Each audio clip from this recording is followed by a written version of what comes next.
Hello दोस्तों, welcome to Horror pasta.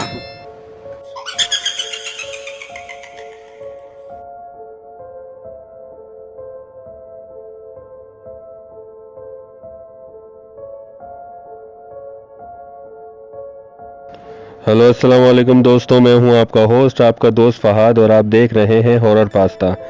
दोस्तों, आज का जो क्लिप आप देखेंगे, इस क्लिप के अंदर काफ़ी स्पूकी और पैरानॉर्मल एक्टिविटी रिकॉर्ड हुई है। एक ऐसी औरत, या ये औरत है या चुड़ैल या डायन, कुछ नहीं कह सकते, लेकिन ये जिस तरह से बिल्डिंग के ऊपर अंदर की तरफ से जा रही है, चढ़ रही है, ये बहुत स्पूकी है। और वाकई इसे देख के कोई भी रात के टाइम तो कम से कम डर ही जाएगा। इस वीडियो को बच्चों को ना दिखाएं, लेकिन इसे आप गौर से देखें कि ये वाकई रियल है या फेक। आप खुद ही मुलाहिजा फरमाइए।